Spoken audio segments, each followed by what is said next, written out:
It's been 65 years since a freight train sliced through a bus on its way from Chipman to Lamont, carrying more than 40 kids to school. 17 teenagers didn't make it. 25 others were injured. John Winnick was in grade 10 on his way to school. It was like being hit when I played football. It was all of a sudden you were tackled and you were flying through the air. And I was conscious through the whole thing. So I remember flying through the air. I ended up in the back of the school bus, which broke off, and it was like the back, like a punch bowl. The train tore the school bus in half. Winnick says the old bus had many mechanical issues to begin with. 2 of his friends were badly hurt. Other students were scattered across the ground, stripped of clothing, boots, even hats. He's one of the 25 who survived, but the loss still weighs heavily on him. My cousin Margaret was in the front of the bus. My uncle Mac, he asked me, "Have you seen Margaret?" And I says, I believe that she's gone. I says, because I did not see her and I don't think that she made it. And of course, that was very difficult.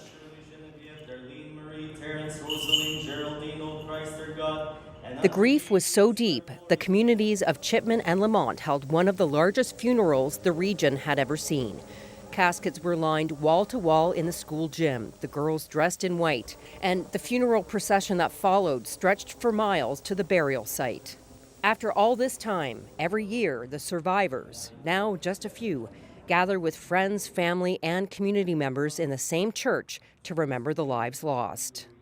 May Adamick's sister, Barbara, had been helping her study for a test that morning. I remember her saying to me the day on November 29th, she was getting off, I was getting off the bus and going to Chipman, and she was staying on the bus and going to Lamont School. And she says, "Good luck, kid." And I said, "Thank you." And I'll never forget her eyes looking at me. That was my last time I saw her. I was on the bus going to Lamont School, and I woke up at Christmas time. It was quite a crash, and I was unconscious for quite a while. It's quite a shock yet. Makes you wonder, what the heck, and why did that have to happen?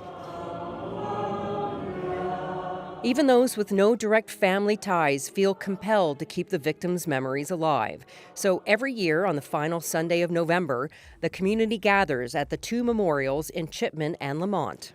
I miss my friends and the relatives. I still remember it to this day. Every time I cross the railway tracks just north of town here, and the one in Lamont, I think about it. There's something there that it's a monster, and it's something that you can never forget.